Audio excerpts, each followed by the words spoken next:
see this. So here you go.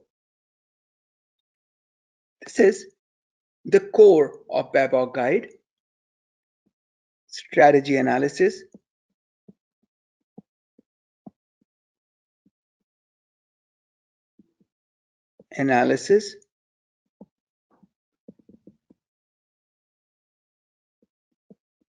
strategy analysis being a knowledge area where business need is defined. There could be numerous business needs. There could be numerous business needs in the organization, numerous business needs. And these business needs are in the form of a problem or an opportunity. So organization continues to identify business needs. These business needs are various problems that the organization faces right now and the opportunities that they would like to exploit in near future. And this is all part of strategy analysis. Now, these numerous problems and opportunities, for every problem that the organization faces an opportunity that they want to exploit, they write some sort of justification. And that justification may happen via a business case document. And each problem that gets approved or each opportunity which will be exploited gets approved, a business analyst mostly gets allocated to that project. And what the business analyst does is that they start working on that specific problem or opportunity, and they do something called a requirement analysis and design definition. What does this even mean? What does this mean? Requirement, a knowledge area that we covered today, requirement analysis and design definition. What does this mean? This means that the business analyst has been allocated to a business need. Business analyst has been allocated to a business need, and now the business analyst is going to analyze the business need and do the work that they do the best. This is where this knowledge area is where most of the business analysts, most of us are working. Some of us may be here very senior. When we get extremely senior in an organization, we start working towards strategy analysis. We do strategy analysis where we help organizations understand the business need. We help them prioritize different business needs. We write business cases and projects are converted. These problems and opportunities are kind of like turned into projects, and that's where most of our work, which is requirement analysis and design definition, starts. This is most of our work. This is what we do in an organization. So let's quickly take a look at requirement analysis and design definition. And what do we do as a business analyst here? The first step is we review the business need. This is what we do. We review the business need. We review the business need. That's the first step. We develop, understand, we review the business need so that we can develop the understanding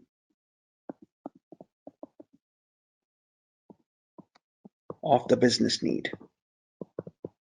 Once you have done that, now business need could be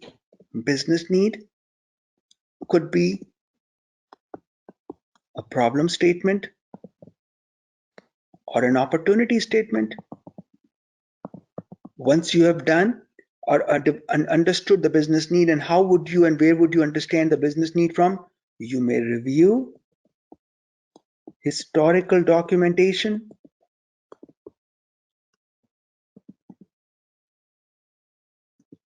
and ideally in these stages, the historical document could be a business case, which also contains the feasibility study. It could also be a project charter. These are the documents that you review. Once you've done the review of historical documentation, now starts the work of a business analyst as part of requirement analysis and design definition. This is where your work starts. Things that you do as a business analyst on a project. You've been assigned to a project. Every project is an outcome of a business need, a problem, or an opportunity. What do you do? So let's hear it from you. What did you understand from this knowledge area? Let us ask Odessa. Odessa, what did you understand from this knowledge area? What is your understanding of requirement analysis and design definition? My understanding of this area is pretty much to get a full understanding of what it is that the stakeholders require in order to adequately assist the developers in understanding what the needs are.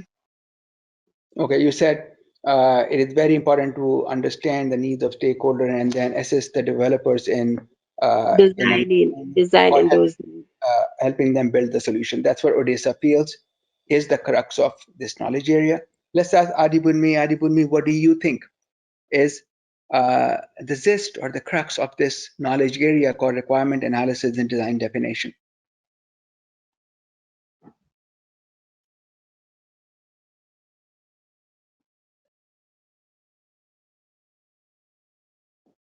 Adibunmi is not there. We'll go to Promise. Promise, what did you think?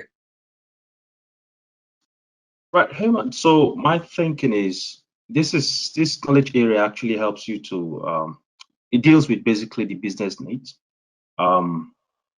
Yes, and of course you would be able to analyze the stakeholders, think of the option, and then recommend solution. Okay, so you will recommend a solution, work with your stakeholders, and okay, all right, great Promise. All right, that's great. So let's hear it from Shamit. Shamit, what do you think is your understanding of this knowledge area, something that happened in the morning? What did you understand?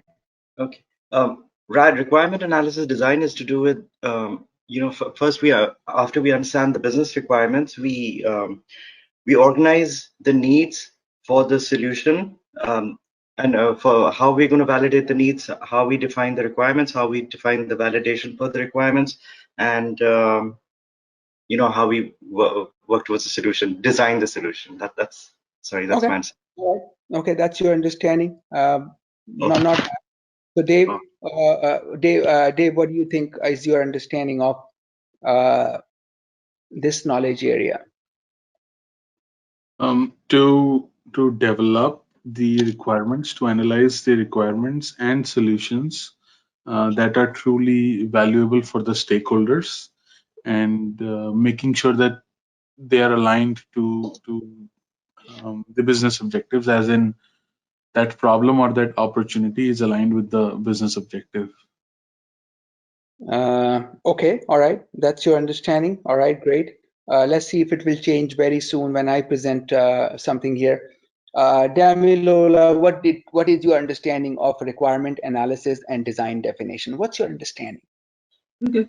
From my own view, it's identifying the business needs, either it's the problem or the opportunity, and trying to elicit requirements from it, which from there you can develop a solution by verifying, and before then you verify and validate the requirements to develop a solution.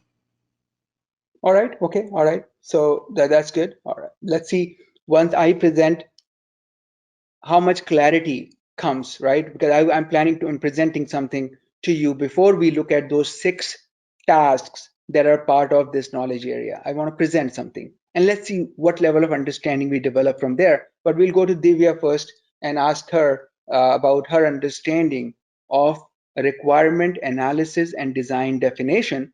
And I would ask her to present her understanding based on the work she does, based on the work she does as a business analyst. Because this knowledge area, I don't know if you paid attention to it, but this knowledge area is clearly, or this knowledge area clearly describes what you do as a business analyst and a business system analyst. What you do, the work that you do. So Divya, let's hear it from you. Absolutely, Hemant. So based on my understanding, once the requirements are elicited from stakeholders, we organize the requirements and we specify them, be it a BRD or be it if it's agile, be it on any of the tools that you're using. And while specifying, we make sure that the requirements are simple, clear, concise, and it meets all the criteria that a requirement must have. And then once it's specified, we also model the requirement for better clarity or better being able to represent or present these requirements in a better way. So in a way, we are modeling those requirements. And then once the requirements are in a stable form, then we verify those requirements, making sure whatever we've captured makes sense and is more accurate and clear and concise, and it is what is supposed to be. And then we validate those requirements. That is pretty much getting buy-in and approvals from the authorities that needs to provide the approvals. And before this entire thing goes into design and development. So all the tasks that we are performing in order for these requirements to go into the design and development state is pretty much, I would say, is what is under the umbrella of RAD that's being covered. And actually, very well said, first of all. Secondly, this knowledge area, if you read it carefully, if you heard Dave well, and if you went through some of the slides, clearly speaks about what you do as a business analyst. The day you join the project, and most of the work that you do on a project primarily revolves around this knowledge area. So good job on explaining that, Divya, and probably will put it in form of a mind map for everyone else to understand in a similar fashion. And let's finally go to Sanjita. Sanjita, what do you feel, or what is your take on this knowledge area?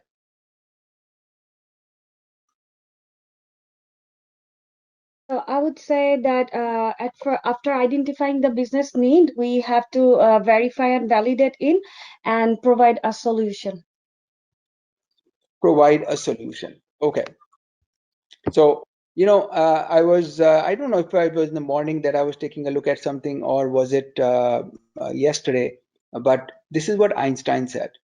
Einstein said that if I had 1 hour to solve a problem, I will spend 95% of my time, or 55 minutes, thinking about the problem and 5 minutes thinking about the solution.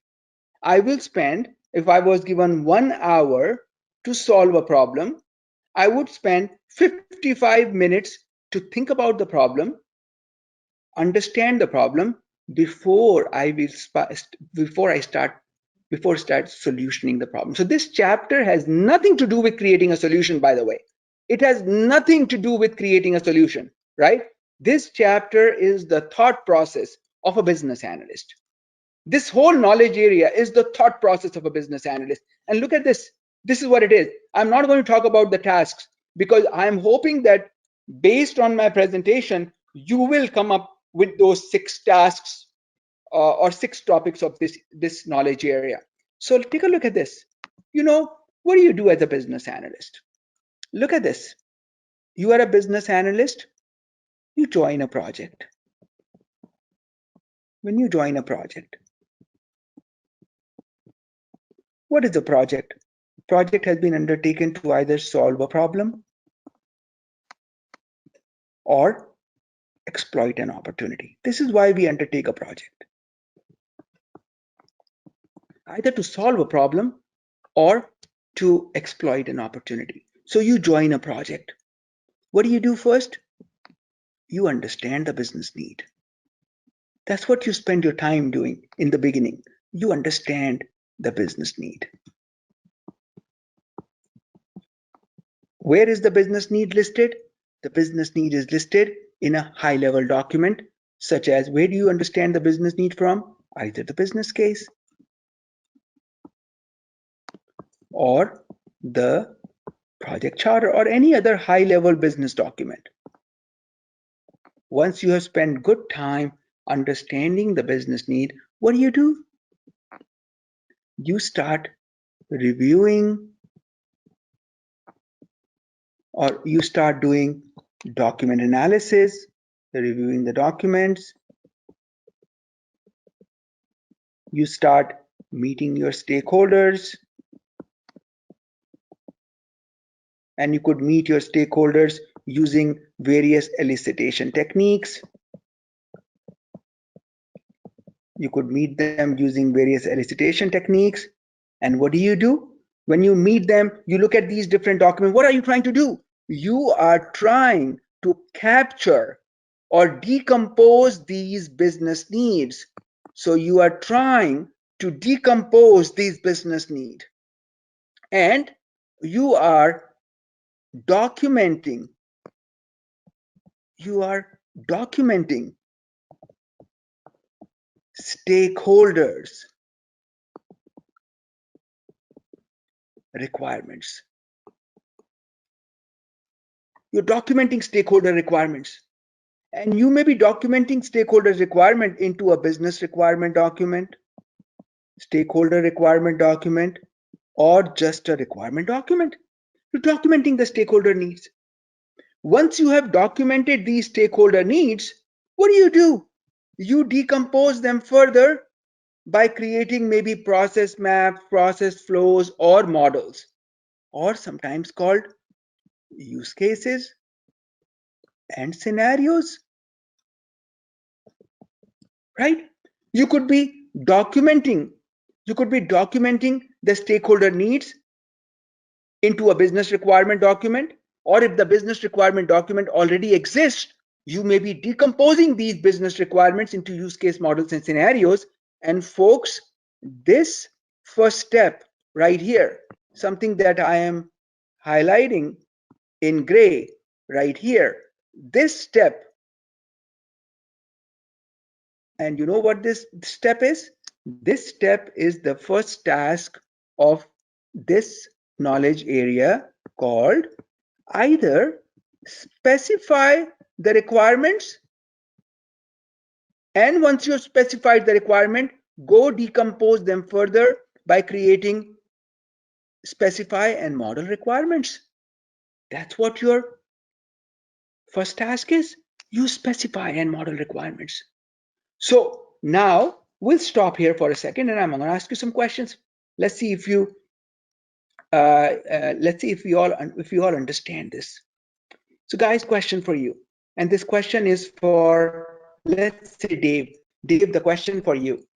You're a business analyst and you have been asked to document stakeholders' requirement, or in other words, you've been asked to specify or model the requirements of stakeholders. What should you do prior to specifying and modeling requirements based on the picture that I have created? You just joined the project and your project manager came to you, said, Dave, I want you to create a BRD. You know what project manager is saying? Project manager is saying, I want you to specify the requirements. Or he may say, Dave, I want you to create a software requirement specification. They're saying, I want you to model the requirements. And IIBA, what they have done is, they said, either you could be specifying the requirements in a BRD, or you could be decomposing them into a solution requirement document. Whatever work you do, these are all requirements. You may be at higher level, specifying stakeholder requirement, or maybe a deeper level, detailed level, which is solution requirements. We will call it specify and model requirements. So Dave, the question for you is, project manager, you just joined the project. Project manager came to you and said, Dave, I would like you to specify and model the requirements. And you told the project manager, could I have what? What would you like? Project charter, business case. Or the business case, so that I can Understand what the project is about and what does the business need. Very good, right? And the business need could be an opportunity or a problem statement. Absolutely awesome, great answer, right? So look, this chapter is about the BA, the real BA who joins a project. This chapter is not about a BA who is extremely experienced and is going to write the strategy. That's not what this chapter is a BA, simple BA who gives an interview for a BA, BSA role, gets the job, and on first task of a BA is go write me the BRD, business requirement document, or go write me the solution requirement document. Specify the requirements or decompose them and model the requirements, right? Either create a BRD or create a SRS or SRD document. Both of them are requirement document, one at a higher level and one at a deeper level of abstraction, right? You're providing detailed level. So specify and model requirement. Now let's continue the story here. So business analyst has now started documenting stakeholder requirement into the BID, or further started decomposing these requirements into use case scenarios, modeling them. They have started specifying and model the requirements. So let's say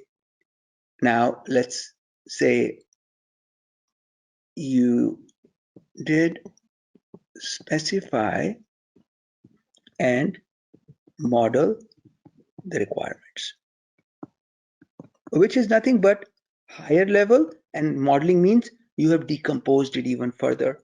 The requirement, which was, let's say, create me a website.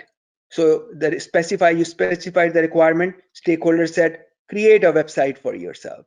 Create a website. And you said, create a website. You modeled it, and it said, the website will look like home page, about us page, contact us page. You created a mock-up, you modeled it, right? Requirement, sometimes you will document a requirement, create a website, and simultaneously you will attach a mock-up to it. It has become specify and model requirements. Now you wrote the business requirement and this modeled specification. What did you do? You quickly, so I created this business requirement document. You know what I did now? I met my peer, I met my PM, I met my team. I said, guys, can you please review this with me? Can you please review this for me? You started reviewing your requirement document with your team. And when you started reviewing the requirement document with the team, one of your other BA peer, another BA said, hey, you know what? You're using an older template. Don't use version 3.0, use 4.0. Someone else said, hey, look at that grammar mistake on your BRD. Clean it up a little bit. Someone said, look at that font. You got 3 different fonts going on here. Look at your tables of content. It's not even updated. Look at your, then they said, look at the way you are writing the document. You should always write the requirements specified in a verb and a noun form. This is the right way. Some people write the requirements as a user will be doing this and all. And no, we always write update this system to achieve this, delete this portion to and then you will say enhance the current feature by adding this. Then you always start technical writing business requirement document. Some folks like to write it in a third person. The system will do this. It's not the right way of doing it, but some people are doing it. It should always be verb and a noun. Then our requirement, or then the peer, your peer said, well, it would be good if you organize your requirements a little bit better. it would be good if you update your revision section clearly. So after you specified and model a requirement, you do an internal review of your requirements with your team. Why do you do it? To ensure that minimum quality standard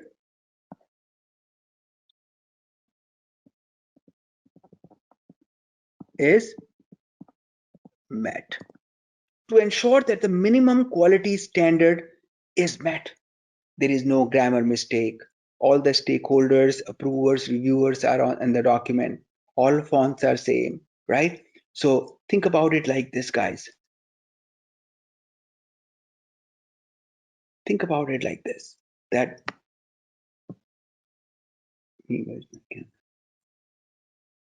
so think about it like this. You got a BRD document and you want to go to the sponsor and you want to show the sponsor. Sponsor looks at it, even the revision section is not updated. Fonts are very different. There is grammar mistake. Templates are wrong. You are writing in a very poorly crafted business requirements. What would the sponsor see? Say, whoa, what am I supposed to see this? There are so many mistakes because they have this eye for detail, right? So what do? They'll say, fix this, fix this, fix this. So once you specify and model requirements, you must ensure that the requirement document meets the minimum quality standard, and that's what is called verifying the requirements. Whether the requirement satisfies the business need or not is irrelevant right now, but the requirement document must meet the minimum quality standard. Or you know what? The requirement should be mature enough to go in a structured walkthrough. The requirement should be mature enough. They should be complete. They should be cohesive. They should be correct, right? They should be documented well. There should be no grammar mistake.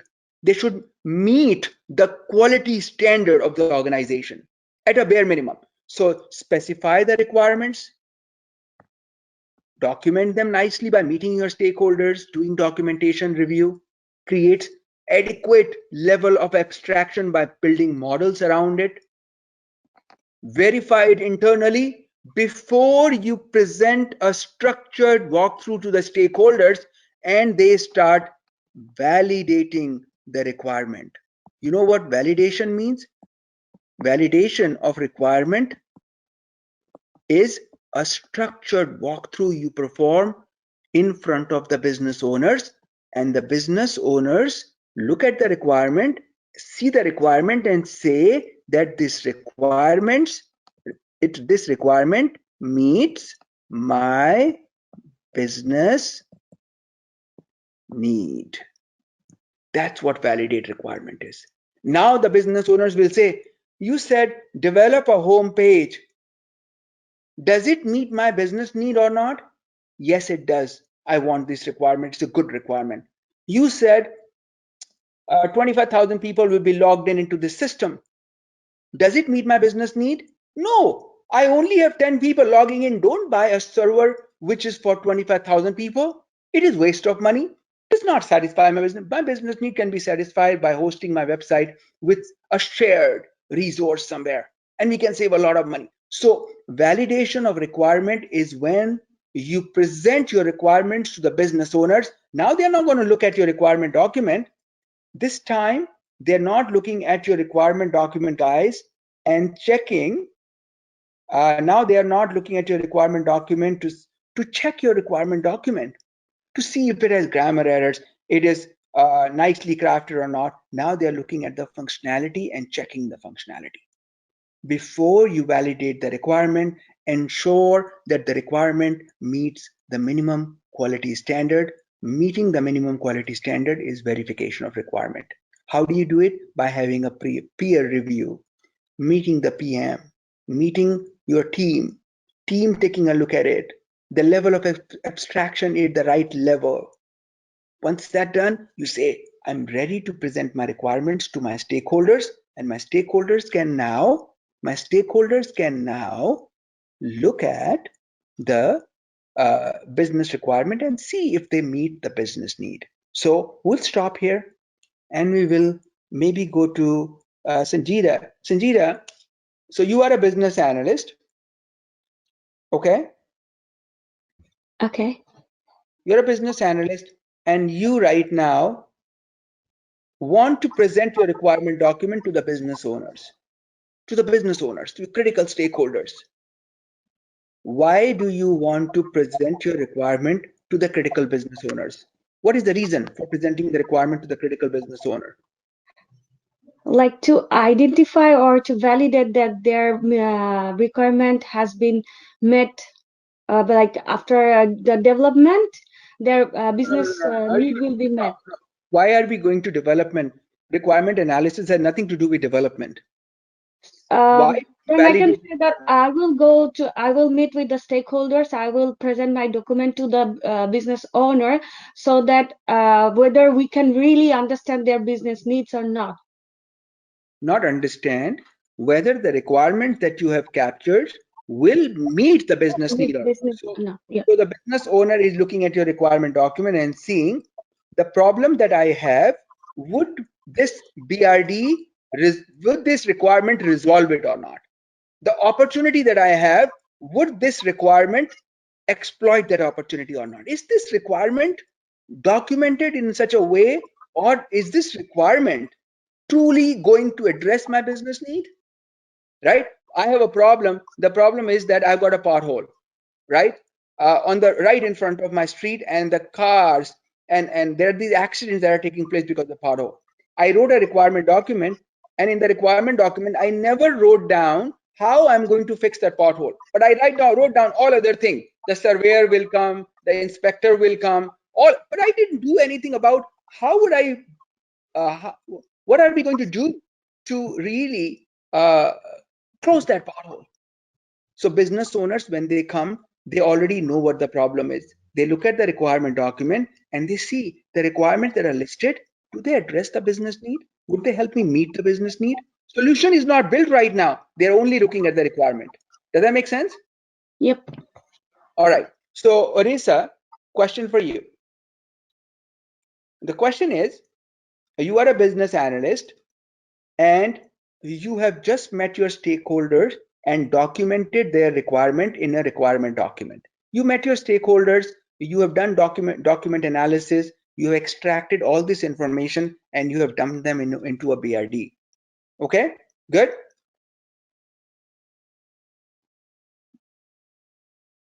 Okay, what's the question? I missed the question. So the question is coming to you now. So once you have done that, what is the next step?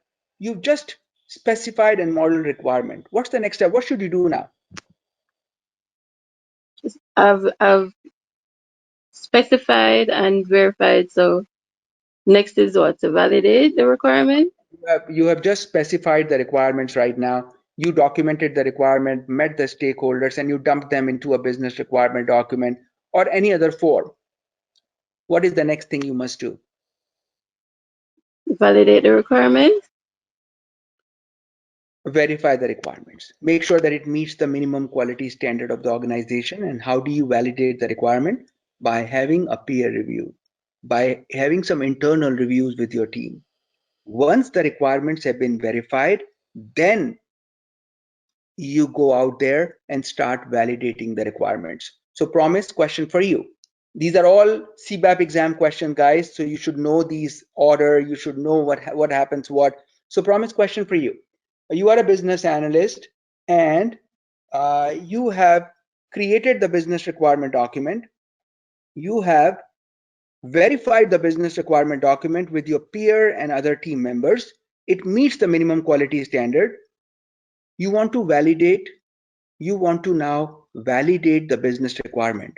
What is one of the techniques that you could use to validate the requirements? What is one of the prevalent, generally acceptable technique that we use to validate the requirements with our business owners? What do we do?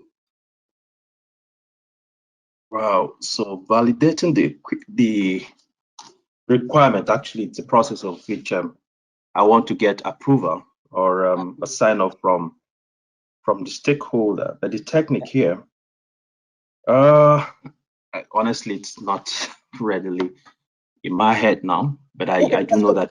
So let me present the technique to you. Look, let's simplify this for you now. Let's say I work for Royal Bank of Canada. I wrote a business requirement document. I got it verified with my stakeholders. And now I said it's verified already. Now I am going to get it validated. So what am I doing? Let me just get that document up here. So I wrote a business requirement document, and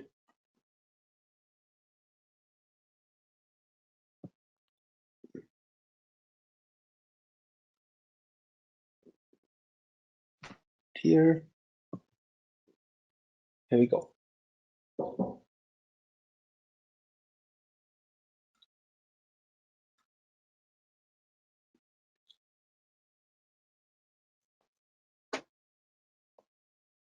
So everyone can see this, right? Yes. You can see the document, correct? Correct. Okay. So I wrote this, I created a document, and I got it peer reviewed, verified it. I ensured that the minimum quality standard is met. Now I'm validating requirements. Hey, Let's say I can see your PPT, not any document as such. Oh, you can't see the document. Just hold on, then let me just see.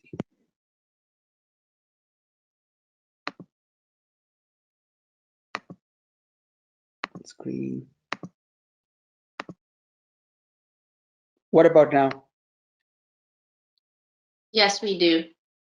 Right. So I specified and model requirements. I specified this right here. So I specified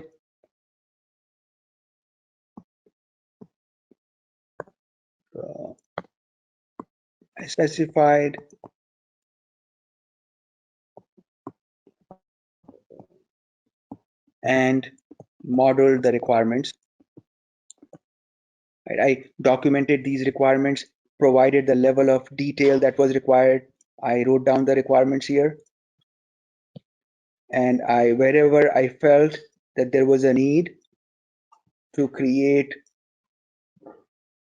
model picture, I did that.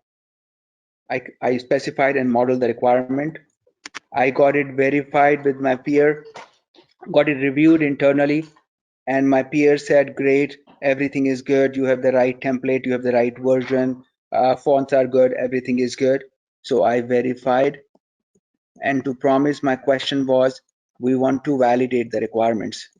What is one of the techniques that is used to validate the requirements is exactly what I'm doing. You are my stakeholders, let's just say. You're the people who gave me the requirement. What am I doing? What I'm doing right now is that I am presenting the requirements to you via a structured walkthrough. I got you all into a conference meeting, physically, virtually, and I started presenting the requirement document to you. And I said, guys, here is the requirement document. We are in version 1.40. We've created this requirement document. These are the different reviews that have taken place up till now, right here. Then we went about showing our stakeholders what is the executive summary. This project has phase 1 and phase 2, right? Program. Then we said the purpose of the project is to auto qualification and open application. So here we go, right? So you start presenting to the stakeholders, and stakeholders would say, hey, by the way, it should not be pass here. Let's make it approve here. They're giving you feedback, and they're also looking at these requirements that I have documented, and they're trying to see, Does it address the problem that I had? Does it help me exploit the opportunity? That's what is called validation of requirement. And promise now, if I ask you the same question, you want to validate the requirements and uh, you want to validate the requirements. What is one of those techniques you could use to validate the requirements? You would say Structured workflow. got it. And that is what is on the CBAP exam. This is one of the questions. There's so many, based on the analogy that I'm presenting you, there are so many questions that you see on the exam. But this is one of those questions. Now you have presented this to the stakeholders, and Marianne, you just presented this requirement document to the stakeholders to validate. At the end of validation, what would the stakeholders do? They will, if it meets their business need, they will approve it. they will approve it and provide sign off. Absolutely. Let's go back to our deck now. We'll come back to this again, but let's go back to our deck. So look, this knowledge area, specify the requirements and model them if the need is, verify them, validate them, and look at this. Define a requirement architecture. Unfortunately, BABOK guide architecture. BABOK guide is running probably 5 years behind what has happened already in the industry. It's running at least 5 years behind, or I would say about 10 years behind. They don't update the guide based on what has already happened. Defined requirement architecture by definition is all the requirements as a cohesive whole will satisfy the business need. All the requirements as a cohesive whole will satisfy the business need. What CBAP guide or BABOK guide is visualizing right now is that this is what they're visualizing, guys. This is what they're visualizing. They're thinking that a BA is capturing stakeholders' requirements like this. Requirement 1, ability to provide the X. Requirement 2, requirement 3, requirement 4, 5. This is what BABOK guide is visualizing us as doing. Actually, we don't do this. What we do is when we go to our stakeholders and we start meeting them, we actually take their requirements. We will go to our leadership and we will say, here is the executive summary. Could you please, we plug the information right here, executive summary. Then say, what are the different project identification documents I have reviewed? Here are they, I update them here, I type them in this section right here. Then I go to description, I review the project charter and I pick this up from the project charter or the business case and I drop it here. I didn't write this, right? You don't write this, already go. This driver section, you update it by meeting your stakeholders. Critical success factor, you meet your sponsor and they tell you what these reporting requirements, success factors are. What organization units are impacted, you meet your stakeholders, they tell you. What processes will be impacted, your stakeholders tell you. You're filling these. The architecture of requirement is not something that the business analyst defines. It's already there. This template is helping you organize the requirement in different sections, scope, inclusions and exclusions. But let's go to the main meat of the document right here. Requirement section, right there. This section. You go to the customer experience team, you will say, guys, what are your requirements for small business credit made easy project? What are your requirement? And they will say, my requirement is to improve the client experience, and you type in this section. You are already organizing the requirements. Already organizing the requirements, putting it in the right place. Then you went to product features and options, these products team, and you said, what would you like? They said, we will like open application, auto qualification, and we like these features, we like these features, all these different requirements, they provided. Then you went to marketing and sales team, they said, we don't have any requirements for you. You said, they don't have any requirements, but they may need some requirement for training and sales. So look, define requirement architecture, right? Define the requirement architecture right here.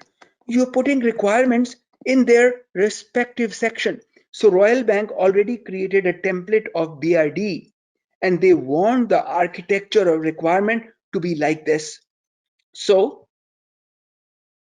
if you go back to our deck right now, right here, and go back to your fourth task, which is defining the requirement architecture. It means organize the requirements in such a manner so when you visualize them and then they as collectively address the business need. You organize the requirement based on organizational template, organizational standard, and that's what defined requirement architecture means. Actually, in real world, there is nothing like this that business analyst does because we already document our requirements into the prescribed template of the organization. Once we have specified and modeled requirement and we specify and model requirement into the required template of the organization. So this step usually is not there in real world. Defining requirement architecture does not exist. Organizations have already created business requirement templates or any other requirement template based on their industry, based on their needs. They have all the sections designed. Business analyst does not need to think about who will be my stakeholders on a project. Those sections have been designed in the template itself. Some sections will apply to you, some sections will not apply to you. So defining requirement architecture is not something that happens in the real world. Organizing requirements, ensuring that all requirements collectively as a whole address the business need actually is done as part of specifying requirements and modeling requirements because you document requirements in templates. As I showed you, the architecture of requirement, the template, all organizations, they take care of that part by choosing the right template while specifying and modeling requirements. The fifth task that you went through today in the morning was then you start designing various solution options. Now, at this time, once you have specified and modeled requirement, you have verified the requirements, you have validated the requirements, you have organized the requirements in the template, desired designed template of the organization. Now you start designing solution options. What does that mean? Design solution options. What does this mean? Design solution options. What this means is that now you have, look, you reviewed the business need.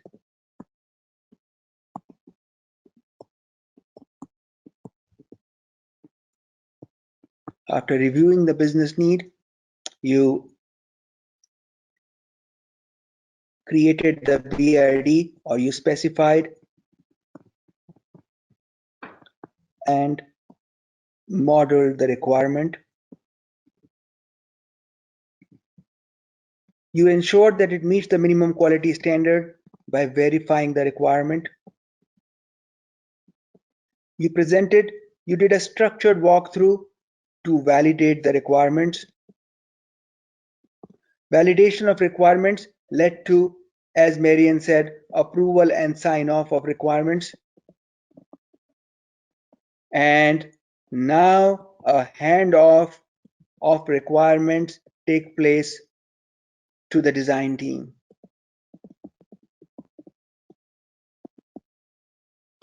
The design team is looking at each and every requirement and they are creating designs of each requirements and how it will look like when it is part of the solution. They're creating these designs and they're presenting these designs to the business and the IT. The business system analyst has started creating designs, and they're presenting these designs to the business and IT teams. And how are they presenting it? When we validated the requirement, Promise said we conduct something called structured walkthrough. When designs are presented to a greater, larger audience of business and IT teams, and this is done via something called the joint application design sessions, sometimes also called JAT sessions. The JAT sessions are taking place. The business, the IT team is saying, requirement number 1, we think that this is the right design for it. Business is saying, requirement number 1 design, I don't think this design will work. IT team is showing them another design. What about this? Showing third design. They're presenting multiple ways of creating the solution, right? You have the requirement signed off. Now you're creating designs for that requirement. Just to elaborate on that example a little bit, take a look at this. You want to build a house. Take a very simple example. Our project is build a house. This is your business need. You reviewed the project charter, and in the project charter, it is listed build a house. You go to the owner of the house. The owner of the house says, I want a 3,500 square feet home. The home size. The sponsor says, well, I would like the house to have 5 bedrooms, 6 washrooms, and leaves it at that. Says, now meet the other stakeholder. This is what I know right now. This is my vision. Go meet. You go meet the partner, the spouse. The spouse says, oh, look at this. The sponsor forgot about one of the important things. We need a kitchen in the house. We need a powder room.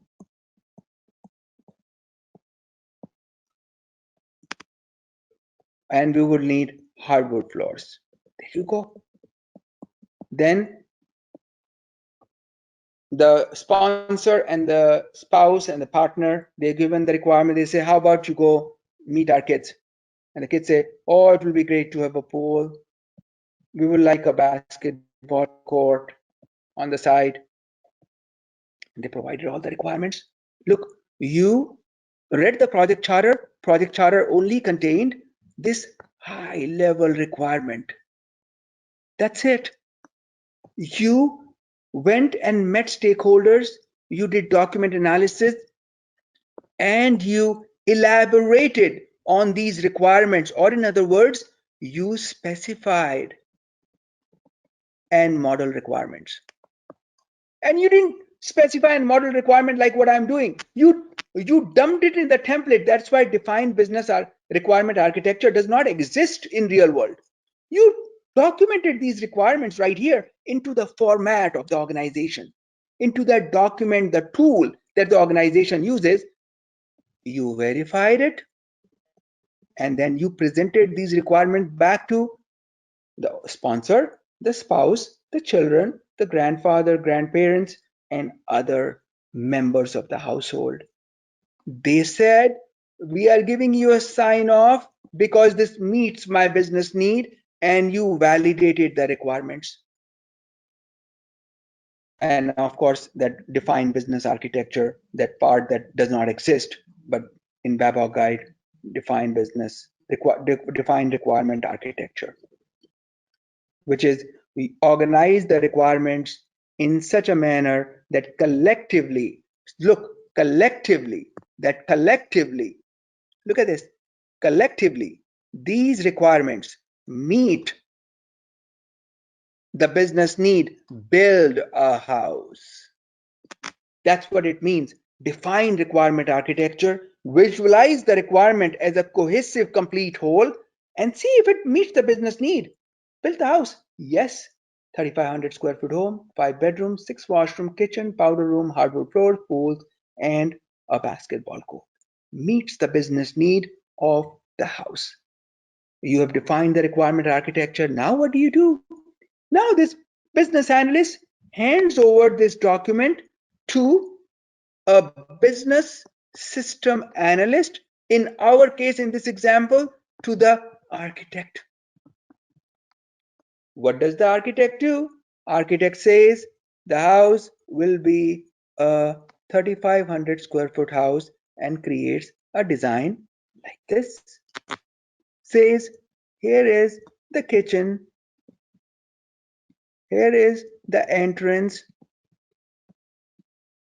here is the first bedroom, second bedroom, third, and creates this entire architecture, creates this entire, or defines the solution options, creates something like this, and via a joint application design. Now, why did they call it joint application design? Because now here, when the business analyst was doing this work, the audience was limited to stakeholders. But now the audience is the construction team, or let's say IT team and business team. And they're seeing not just one way of building this 3,500 square foot home with 5 bedrooms. They're looking at this joint application. They're saying, hey, can you please increase the size of the kitchen? We don't want it here. Can we do it here? And the solution designer says, no, this will breach the code of the house. And then they said, well, the swimming pool is here. Right here, you have the swimming pool. The business owner says, can you please increase the size of the pool to maybe here? The architect or the BSA or the solution designer says, it is not possible because you are now going to breach the city code. So you're looking at different solution options. Architect is presenting these design options to the business owners, and business owners are looking at it and seeing this. They're visualizing the solution in this design, and this is being done using joint application design session. It is not one. They're not looking at, where was it? They're not looking at one option. They're looking at multiple options of implementing these requirements. What is the requirement? Implementing the 3,500 square foot home with 5 bedrooms, 6 washrooms, and. Not just one way of doing it, there are multiple ways. And these are being presented to the business via joint application design session.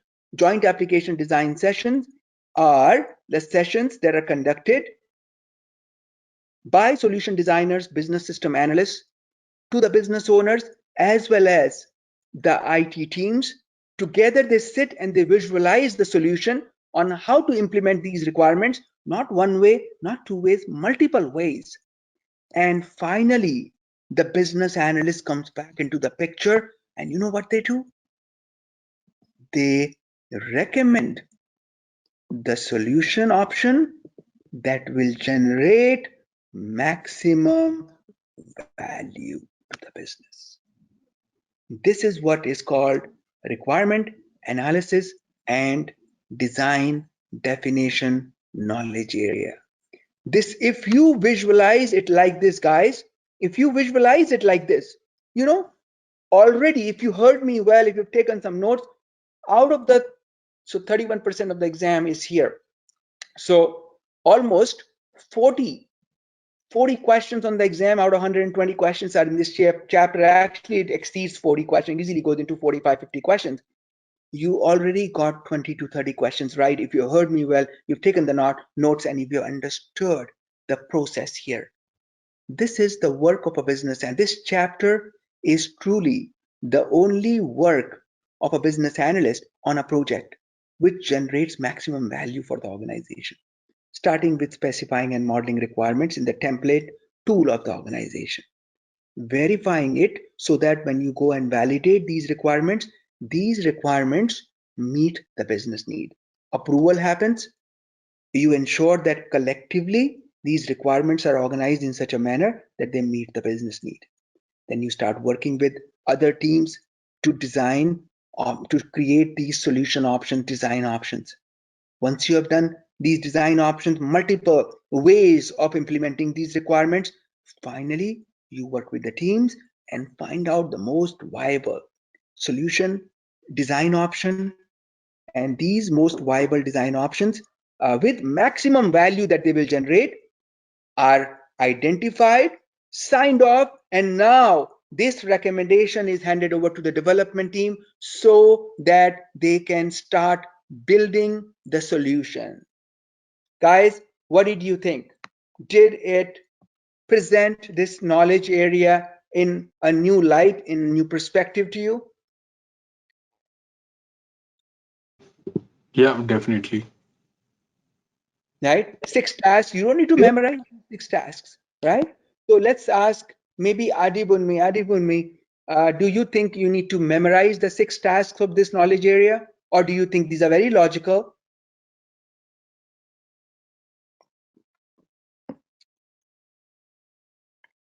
Okay, Adibunmi is not there. We'll go to Promise. Promise, what do you think? Does it warrant memorization, or do you think this is very logical and this is the role of a business analyst? This is what we do as a business analyst on a project. Absolutely. For me, it looks like a roadmap. Once you get into the first one, you basically can tell what connects to the next and to the next until you're done with this knowledge area. It's pretty much straightforward and easy to relate. Absolutely. And one more question for you, Promise, here. The question is, one of the tasks is actually redundant. It's actually not applicable because BABOK is a little bit behind on what has already happened in the industry. What is one of those tasks here? Sorry, can you say that question again? So the question is, one of the tasks that that is listed as part of these 6 tasks is actually redundant. It doesn't happen really in the real world because it is taken care of. It is taken care of while specifying and modeling requirement. What is one of those tasks? Yeah, I think it's the defined requirement architecture, because basically these things have been documented already. It's just about organizing them, based on templates and of organization. And I just gave an example of the template, right? Now, yes. Role of a business analyst is so simple, uncomplicated, and you can keep it really uncomplicated if you follow the guidelines of the organization.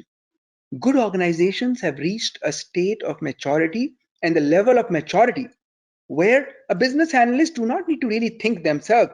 Templates already speak the story. They got to meet these people that are listed in the template, identify their requirement based on these templates. And if you do that, you will really do a great job for the organization. And if you don't do that, you will collect requirements that are incomplete, not cohesive, incorrect, and all those quality of requirement that, but they must have talked the 5 C's related to requirements. So that's great, awesome. Divya, you had already presented in the way I was expecting it, but now speaking to you, joint application design sessions, right? Why do you think we create joint application design sessions? So that designers can present the solution that they're creating to the business as well as the IT. Because so far it was only business that was in loop, and now even IT is being involved. Absolutely. Now the development team is being involved. Both of them together are visualizing the solution without having the solution in place. They're visualizing it on paper, right? Maybe they're creating a prototype. So guys, sometimes you use prototype. This is where you may be creating a prototype in front of the business of the house and a model and say, showing the business owner, this is how your house is going to look like, right? You're giving them, they're getting more clarity on the solution. So Sanjita, this knowledge area has nothing to do with development and starting the development and doing the development. True or false? It's a false. It's a false? Yeah. This knowledge area has Yeah. nothing to do with starting development or doing development. No, doing the development, starting the development, it has a relation. But nothing like we are not developing anything right now. Is that true? Yeah, we are recommending the solution to the business owner. Are we recommending only one? Are we looking at only one way of building the house, or we are looking at multiple ways of building the house? Multiple ways to building the house. How are you recommending the solution? Which solution are you recommending? The solution that generates least value or maximum value? Maximum value. And if you have heard this well, guys, you got this chapter. At least, I can promise you, 20 questions on the exam, 225 questions is something that you already know if you know the underlying principle of this knowledge area. This is the underlying principle of this knowledge area. So I'll take some questions if you have some questions. Otherwise, we'll wrap up the session here. So my question, Hemant, will be around the JAD sessions. What other reason would call for JAD sessions? Could there be some kind of what would? JAD section, joint application? Yeah. And so, who would be called, you said? Are there other reasons for such sessions to be called for? Could there be some conflict of requirement, understanding, or prioritization? Absolutely. So very good question, and I like to draw a picture for that. So let's draw a picture for this. These questions are good questions. I like people to ask questions because it sometimes, like Promise asked a question, these questions help clarify for other people too, right? So look, guys, a project has just started in the early stages and you started working. You created the business requirement document. This document got approved. This document got approved because it was validated and the business owners felt that this requirement document will satisfy the need. During this time, this journey, look at this. During this journey of developing the business requirement and specify and modeling requirements to validating, you may have done interviews. You may have gone through, all that dip of rib document analysis. You may have done requirement workshops. During these requirement workshops, you may have invited business owners. You may have done focus groups. You may have done during this time, this journey to validate the requirement. You may have done brainstorming sessions, surveys and questions, etc., etc. Once this was done, all this led to approval. Now you went into designing the solution. Designing the solution. The audience right now changed. This audience, which was mostly, up till now, the audience was mostly business owners. And maybe some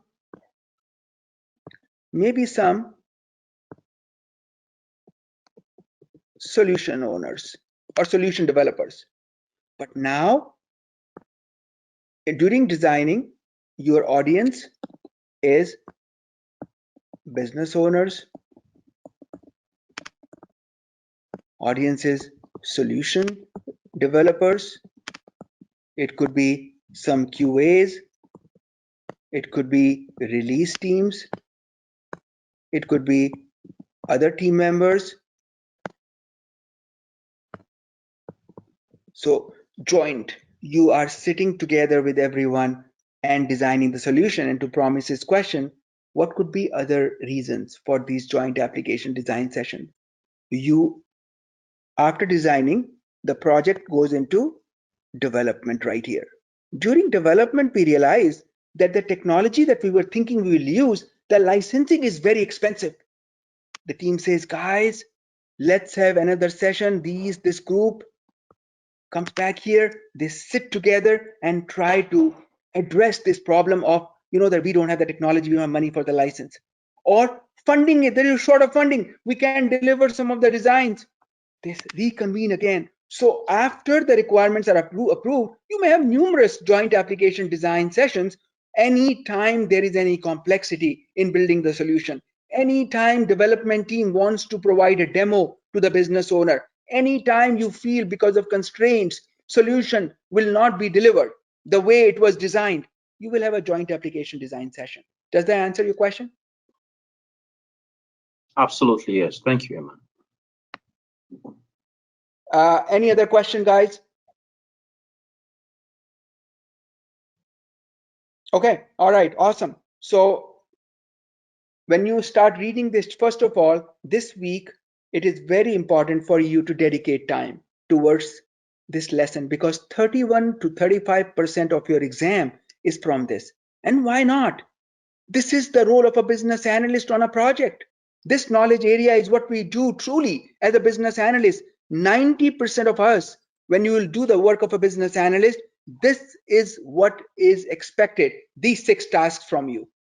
Keep them in mind, keep the flow in mind, keep the underlying principle in mind. It will help you answer at least 20 questions without fail. If you've taken the notes today, if you've been able to build this mind map, but study hard this week because this is a crucial week for you from exam standpoint. So thank you very much, guys, and we will see you next week, starting with solution evaluation. We'll start our session with, again, going back to here. We'll start our session from here, this picture, and it'll say, what happens here? Solution evaluation. Solution evaluation, guys, is not testing.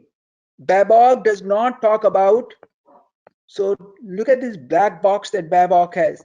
BABOK has a huge black box right here.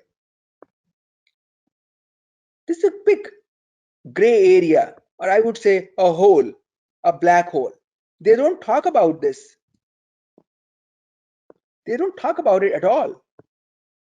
This area of development and testing is not in scope of BABOK guide. They don't talk about it, but they jump into solution evaluation. And make no mistake here, solution evaluation is not testing. Solution evaluation starts when solution has been implemented and you are checking to ensure that this solution, the solution that was built, has met the business need. Keep this in mind. Solution evaluation is not testing. Solution evaluation starts, development and testing has taken place. In BABOK guide, there is no mention of development, there is no mention of testing. Just like what Einstein said. Einstein said, if I was given 1 hour to solve a problem, I will think about the problem for 55 minutes and 5 minutes is what I will spend solutioning it.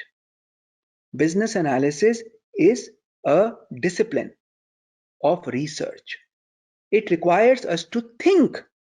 So 90% of the work that we do is an outcome of thinking. Keep this in mind. Development and testing will be done based on your requirements and your designs. It will be okay. Everything in this world can be fixed. But really, the solution that you built, has it met the business need or not? Evaluation of the solution is what is the next chapter. It is not development, it is not testing. It's out of scope in BABOK guide. On that note, we'll call it a day and we'll meet next week again to discover another knowledge area, learn about that knowledge area, which is extremely, extremely simple. I'll present it in the later half, in the second half, exactly the way we presented today, and hopefully it will make even more sense when we go about looking at it in the second half. Thank you very much, guys, and we will see you next week.